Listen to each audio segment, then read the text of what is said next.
Students, जैसा कि आपने पहले के वीडियो में देखा, हम लोग यहाँ तक कवर कर लिए हैं। अब चलिए नेक्स्ट पैराग्राफ में चलते हैं। By morning on January 3, it means जनवरी 3 के मॉर्निंग की बात है। The pumps had the water level sufficiently under control for us to take 2 hours rest in rotation. अब होता ये है कि इन्होंने क्या किया कि पंप करके जो नाव के अंदर पानी थी उसको उन्होंने बाहर निकाला। ठीक है, had the water level sufficiently under control, मतलब नाव के अंदर जो पानी था वो पूरी तरीके से वो अंडर कंट्रोल हो गया। मतलब इतना अंडर कंट्रोल हो गया कि अब उसमें वॉरिड होने की बात नहीं थी। वो 2 घंटे रोटेशन शिफ्ट में आराम कर सकते हैं। रोटेशन शिफ्ट में ऐसा होता है कि कभी आप काम करते, कभी आपके साथ वाले काम करते हैं।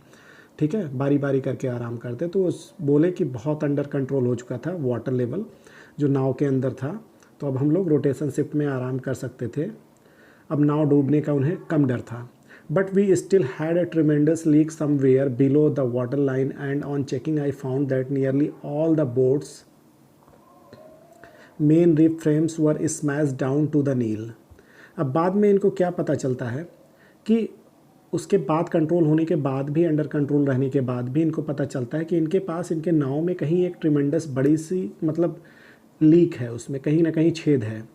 अब ये कहाँ पे छेद है? ये below the water line and. Water line क्या होता है? जैसे थोड़ी देर के लिए आप जानते हैं ना कि नाव का अगर ये नीचे का हिस्सा जान लीजिए कि ये नाव है, ठीक है, तो नाव में आप ये अगर नाव है तो इसके नीचे का हिस्सा मान लीजिए यहाँ तक अगर ये पानी है, तो ये पानी का जहाँ तक पानी है, ठीक है, तो ये वाली लाइन मतलब इतना अगर ढका हुआ है उसमें, तो ये वाली लाइन वाटर लाइन हो गई। तो मतलब क्या देखा गया कि we still had a tremendous leak somewhere below the water line. अब वाटर लाइन इसके नीचे था, ठीक है, तो इनको ये दिखाई नहीं पड़ रहा था।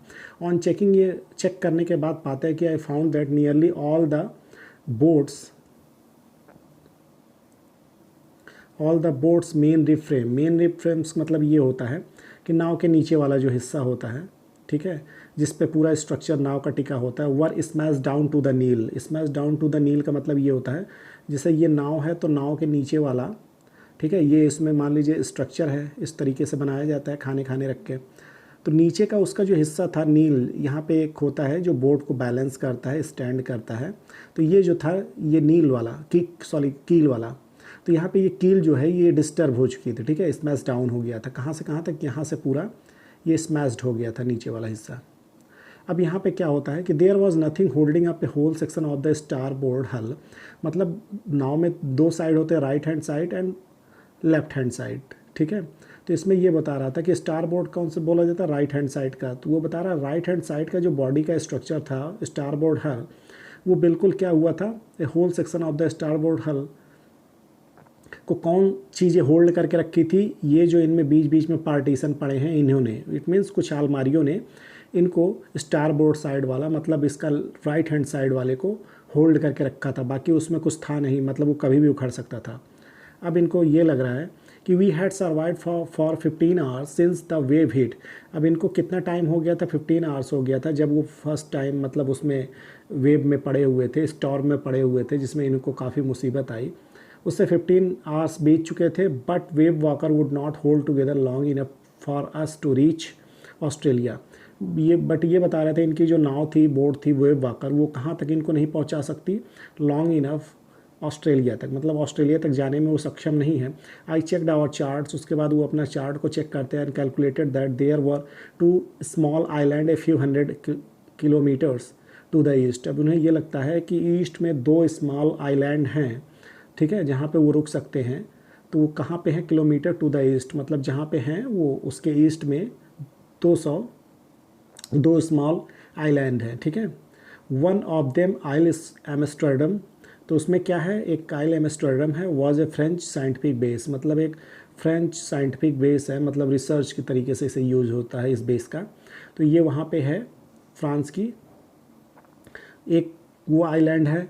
Our only hope was to reach these pinpricks in the vast ocean. अब ये चाह रहे थे कि ये जो छोटे छोटे एकदम स्मॉल से आइलैंड हैं, उसी को बोला जाता है स्मॉल आइलैंड को पिनप्रिक्स, इस बड़े से ओशन में, वहाँ पे वो पहुँच जाए। अब इतने बड़े ओशन में वो स्मॉल ही होगा, ठीक है। But unless the wind and seas abated so we could hoist sail our chance would be slim indeed. अब ये लग रहा था इनको कि कैसे हम वहाँ पे पहुँचेंगे। अब ये कह रहे थे जब तक विंड और सीज़, ठीक है, ये शांत नहीं होते, इट मीन्स ये रुकते नहीं, ठहरते नहीं, तब तक ये क्या नहीं कर सकते, इसको होस्ट नहीं कर सकते उसमें सेल में। मतलब सेल क्या होता है, सेल मतलब एक तरीके से जान लीजिए कि जिसके सहारे से नाव चलती है, ठीक है, तो उसको होस्ट नहीं कर सकते, ठीक है। अब जब होस्ट नहीं करेंगे तो किस तरीके से इनको, इसका चांस बहुत ही कम था कि हम वहाँ तक पहुँच पाएंगे। The great wave had put our auxiliary engine out of action. अब वो जो ग्रेट वेव आया था, लहर थी, ठीक है, उसने क्या किया था कि इनकी जो ऑक्सिलरी, एक एडिशनल जो इनके पास सहायक इंजन होता है, वो उसको क्या किया था, out of action, it means वो बेकार हो गया था।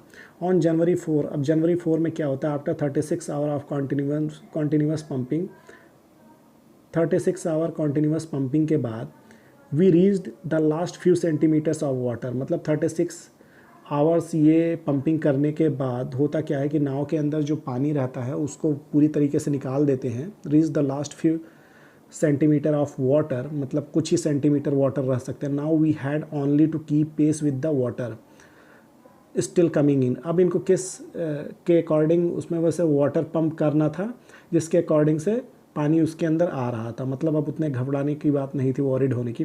We could not set any sail on the main mast. अब ये बोल यहाँ पे ये रहे कि we could not set any sail on the main mast.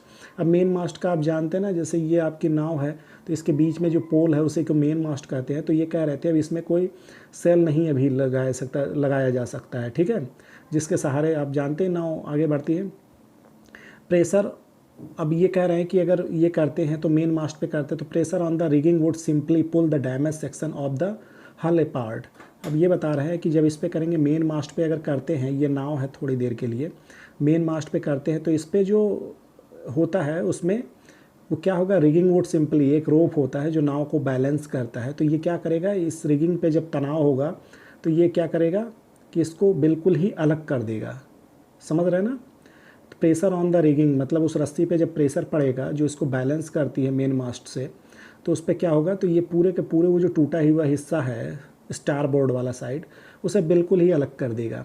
So we hoisted the storm jib. अब इसके बाद ये क्या करते हैं, एक स्टॉर्म जिब लगा के, ठीक है, एक स्मॉल वाला जो जिब होता है, मतलब एक होता है ना पर्दा टाइप में, ये जो बताए थे बीच में भी होता है, तो उसको वो लगा के वो headed for the where I thought the two island were. अब वो कहाँ के लिए निकलते हैं, जहाँ पे आइलैंड होता है, ठीक है। अब अभी तो वो समुद्र में है तो आइलैंड की तरफ। Mary found some corn beef. अब मैरी क्या खाने के लिए कुछ लाती है, कुछ कॉर्न बीफ होते हैं, एंड क्रैकर बिस्किट, और कुछ क्रैकर बिस्किट आती है। तो ये बता रहे हैं कि and we ate our first meal in almost 2 days, मतलब 2 दिनों में इन्होंने ये पहला मील लिया है, मतलब खाने के लिए कुछ। But our respite was short lived, मतलब बता रहे हैं कि ये जो मुझे हम लोगों को राहत मिली थी वो बहुत थोड़ी देर के लिए मिली थी। At 4 PM black clouds began building up behind us. अब बता रहे हैं कि हम लोगों के पीछे जब देखा गया तो ये क्या हो रहा था कि ब्लैक क्लाउड्स बन रहे थे, मतलब आसमान में बादल, ऐसा जैसा लग रहा था फिर स्टॉर्म आने वाला है। Within the hour the wind was back to 40 knots. अब कह रहे हैं कुछ ही एक ही घंटे में क्या होता है कि विंड की जो स्पीड होती है वो 40 नॉट्स हो जाती है। And seas were getting higher, और लहरें ऊँची ऊँची उठने लगी। The weather continue to deteriorated throughout the night. और होता क्या है, वेदर क्या होता है, डेटेरियोरेटेड होने लगता है, मतलब बेकार होने लगता है नाइट में। एंड बाई डॉन, अब क्या होता है, 5 जनवरी को सुबह सुबह क्या होने लगता है कि the situation was again desperate, बहुत मतलब सिचुएशन फिर वैसे बेकार ही हो जाता है। When I went in the comfort the children को जानना चाहते हैं कि क्या उनकी पोजीशन है। तो जॉन आस्क, इनका लड़का जो होता है वो पूछता है, daddy are we going to die, daddy क्या हम लोग मरने जा रहे हैं। I try to assure him that we could make it, मैं उसे विश्वास दिलाता हूँ कि हम लोग किसी न किसी तरीके से सफल हो जाएंगे। But daddy he went on, मेरे बोलने के बाद भी वो बोलता रहा, और वो बोल रहा है we are not afraid of dying, मतलब हमें मरने से डर नहीं लगता, if we can all be together, अगर हम एक साथ रहते हैं, ठीक। You and mummy Sue and I, मतलब वो बताता है आप, मम्मी, सू और हम अगर एक साथ रहे तो हमें मरने से डर नहीं लगता। देखिए यही इस स्टोरी का टाइटल है, तो आप ये समझिएगा ये किस समय इन्होंने कहा था। I could find no word with which to respond, मतलब इनको ये लगा कि मेरे पास कोई वर्ड नहीं है रिस्पॉन्ड करने के लिए। But I felt the children cabin determined to fight the sea with everything I had. और ये सुन के वो क्या करने लगे कि चिल्ड्रन केबिन को लेफ़्ट कर दिए, but I left the children cabin, left कर दिए। एंड उसके बाद उन्होंने एक निश्चय बना लिया, मतलब एक डिटरमाइन हो गए कि अब ये सी से फाइट करेंगे, ठीक है, जो मुसीबत आएगी उसका सामना करेंगे। To protect the weakened starboard side, अब ये इनको क्या करना है कि स्टार बोर्ड मतलब राइट हैंड साइड जो बोर्ड का होता है वो एकदम वीकेंड हो गया था, कमज़ोर हो गया था, तो उसे क्या करनी किया इन्होंने, I decided to heave to, मतलब इसको क्या किया इन्होंने, नाव को रोका और with the undamaged port hull facing the oncoming waves. अब इन्होंने क्या किया कि पोर्ट का मतलब ये होता है, स्टार बोर्ड का मतलब राइट हैंड साइड और ये पोर्ट का मतलब होता है लेफ्ट हैंड साइड। तो ये लेफ्ट हैंड साइड नाव का किस तरफ कर दिया कि जिस तरफ से लहरें उठ के आ रही थी, इसमें लहरों का अगर दबाव पड़े तो इस पर कुछ नाव पे असर ना हो, क्योंकि स्टार बोर्ड ऑलरेडी डैमेज था, तो स्टार बोर्ड पर पड़ता तो वो टूट जाता नाव। तो using an improvised sea anchor of heavy nylon rope and 22 litres plastic barrels of paraffin. तो इनको दो काम था, इन्होंने ये किया कि वहाँ पे इन्होंने एक इम्प्रोवाइज्ड एक सी एंकर बनाया, ठीक है। तो इम्प्रोवाइज्ड का मतलब एक डुप्लीकेट आप बोल सकते हैं, और वो किसका बनाया, एक नायलॉन रोप मतलब नायलॉन की रस्सी थी, और उसके लिए उन्होंने 2 प्लास्टिक बैरल्स मतलब डिब्बे के यूज़ किए पैराफिन के, ठीक है, जो हैवी हो जाए। जानते हैं ना ये इस तरीके का एंकर आपको कुछ देखता है, नाव को लंगर मतलब किनारे रोकने के लिए इस तरीके के एंकर्स यूज़ करते हैं ना, तो इस तरीके का जो एंकर होता है उसको उन्होंने इम्प्रोवाइज्ड वे में बनाया, ठीक है। That evening Mary and I sat together holding hand. अब ये और इनकी वाइफ मैरी ये दोनों क्या किए थे कि अपने दोनों हाथों को पकड़ के बैठे हुए थे। As the motion of the ship brought more and more water in through the broken planks. अब ये क्या हो रहा था कि जब नाव चल रही थी तो मोशन ऑफ द शिप, ठीक है, उससे क्या हो रहा था कि ज़्यादा से ज़्यादा वाटर इनके शिप में आ रहा था थ्रू द ब्रोकन प्लैंक्स, मतलब जो छेद हुआ था, ठीक है, उन वुड में मतलब उन नाव के ढांचे में, तो वहाँ से पानी आ रहा था। अब we both felt that end was very near, इन्होंने दोनों ने महसूस किया कि अब हम मतलब इनको लगा कि एंड के बहुत करीब हैं, ठीक, मतलब सब कुछ खत्म होने वाला है। But wave walker road out the storm, but हुआ क्या, इनका नाव जो था बोट था वेव वॉकर, वो क्या किया कि इन्होंने इस स्टॉर्म को पार कर लिया। By the morning of January 6, अब जनवरी 6 को क्या होता है, within the wind easing, मतलब विंड को शांत होने पे, मतलब जब विंड आराम से बहने लगता है, I try to get a reading on the sextant. अब ये क्या करते हैं, ये जाते हैं एक लोकल, इनके पास कोई कॉम्पास उस तरीके का नहीं रहता है, तो ये सेक्सटेंट यूज़ करते हैं, एक होता है जो दूरी मेज़र करने के लिए जनरली होता है नाव पे, एक इंस्ट्रूमेंट जिससे आप पता लगा सकते हैं कि आप कहाँ हैं। Back in the chart room, वो चार्ट रूम में जाते हैं। I work on wind speed, मतलब ये देखते हैं विंड स्पीड को चेक करते हैं, और चेंज ऑफ कोर्स की विंड स्पीड में क्या चेंजेस हुए हैं क्या नहीं। Drift and current in an effort to calculate our position. Drift means होता है deviation from an intended course because of wind, ठीक है। अब कहीं इसमें कोई चेंजेस तो नहीं आए हैं, ठीक है। Current in an effort to calculate our position, मतलब ये कुल मिला के अपने पोजीशन जानने की कोशिश करते हैं कि ये कहाँ पे हैं। The best I could determine was that we were somewhere in 150,000 kilometre of ocean looking for a 65 kilometre wide island. अब ये कह रहे थे ये कहाँ पे हैं, ये इस जगह पे है, किस में, समुद्र में है, और वो कहाँ पे हैं कि मतलब 1.5 lakh kilometre, it means ocean में है, ठीक है, मतलब जिस जगह से चले थे वहाँ से इतनी दूरी पे हैं, और वो किसको खोज रहे हैं, 65 किलोमीटर वहाँ से है जो आइलैंड, इतना उन्हें पता चल पाया। While I was thinking Sue moving painfully, अब ये सोच ही रहे थे तभी सू इनकी डॉटर वो आती है सुजैन, और इनके पास बैठती हैं, join me. The left side of her head was now very swollen and her blackened eyes narrow to slits। अब होता क्या है कि उसका जो लेफ्ट साइड ऑफ हेड होता है वो पूरी की पूरी सूज गया था, ठीक है, swollen, उसमें सूजन आ गई थी, और उसकी आइज़ बिल्कुल एकदम ढक गई थी, इतनी छोटी हो गई थी कि उसमें छोटे छोटे छेद जैसे दिख रहे थे। सी gave me A card she had made, और उसके बाद वो एक कार्ड देती है हमें और बताती है, on the front she said draw caricature of Mary and me with the words.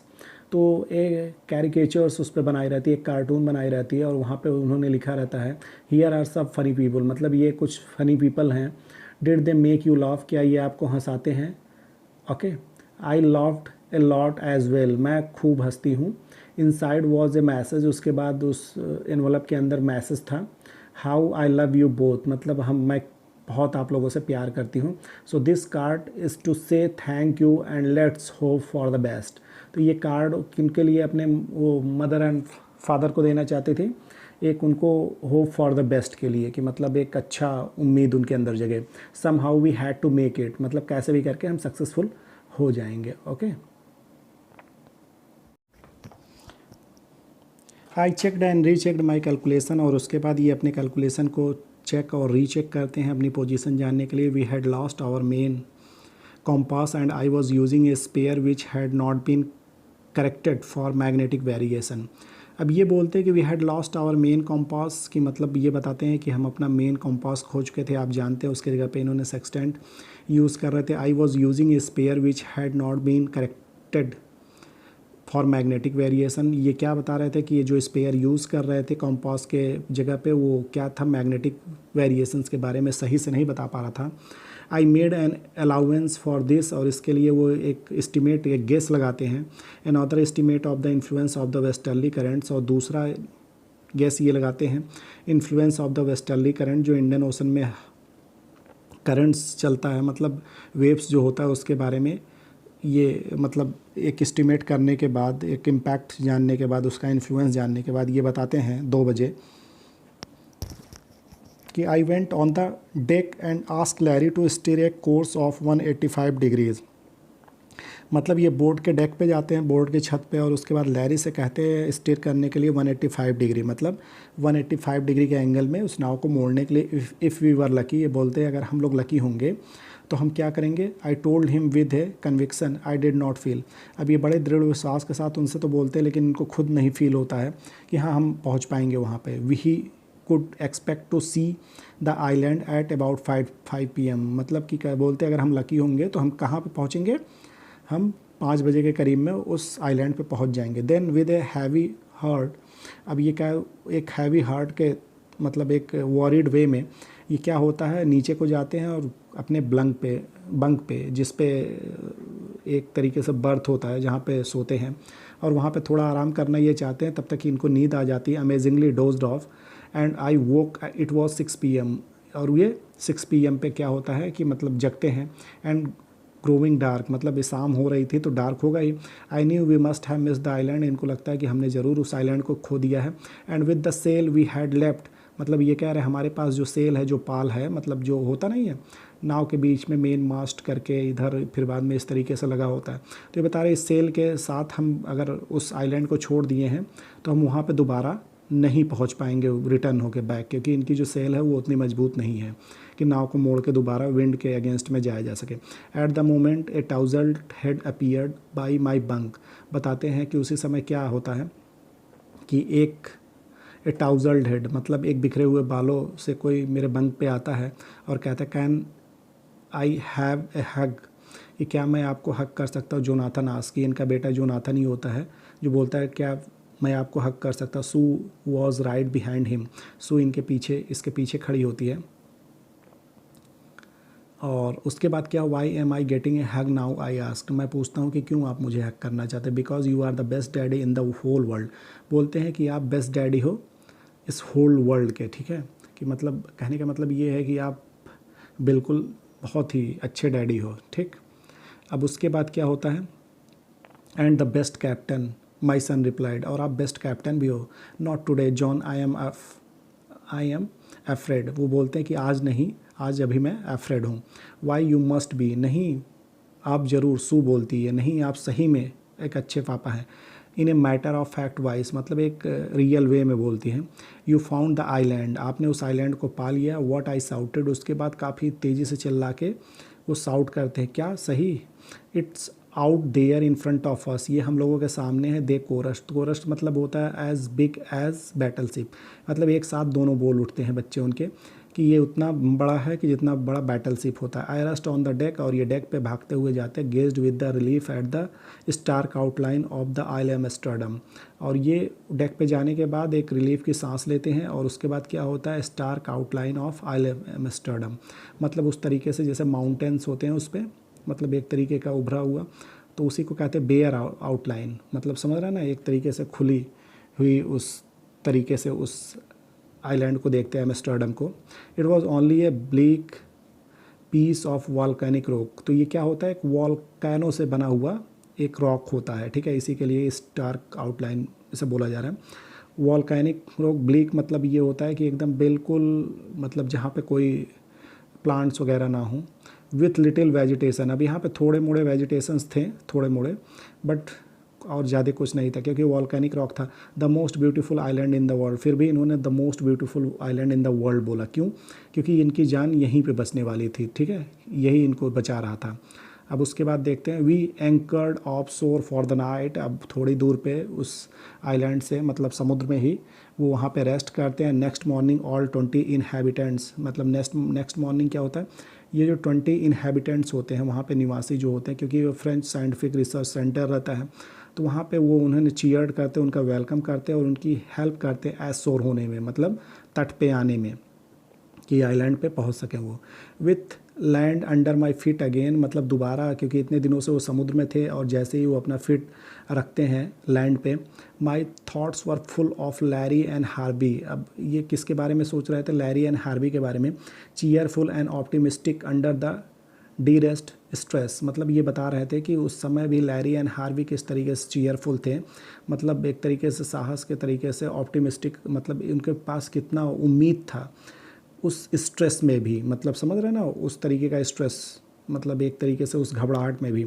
End of Mary के बारे में ये जब सोचते हैं तो इनको ये लगता है कि who stayed at the wheel for all those crucial, और मतलब इनकी मैरी क्या कर रही थी, वो स्टीयरिंग पकड़ के रखी थी उस, मतलब बोट का, मतलब उसे व्हील बोलते हैं, उस समय में जब मुसीबत का टाइम था। Most of all I thought of 7 year old girl, और उसके बाद वो सू के बारे में सोचते हैं, who did not want to worry about a head injury, जो हेड इंजरी के बारे में, अपने सिर के वो चोट के बारे में नहीं बताना चाहती थी।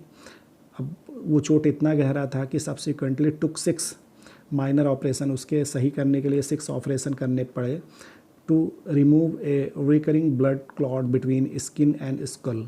अब स्किन एंड स्कल के बारे में मतलब बता रहे हैं कि मतलब स्किन और हेड के बारे में, स्कल के बीच में ब्लड क्लॉटिंग हो रहा था, मतलब ब्लड बार बार जम रहा था। End of a 6 year old boy who was not afraid to die, और उस 6 ईयर जोनाथन के बारे में सोच रहे थे, जो मतलब लिख रखा था उसने कि हमें मरने से डर नहीं लगता, नॉट अफ्रेड टू डाई। ये टाइटल में भी आपको ये चीज़ें मिलेंगी। तो कुल मिला के इसमें यही आपको समझना है, इसके अगर थीम में जाए तो इसमें ये होना है कि कभी मुसीबत से आपको हारना नहीं चाहिए, हर जगह को एक छोटी सी उम्मीद को ज़रूर जगाए रखना चाहिए, ठीक है। तो इसको रेट कीजिएगा, कोई प्रॉब्लम मिले तो ज़रूर शेयर कीजिएगा। थैंक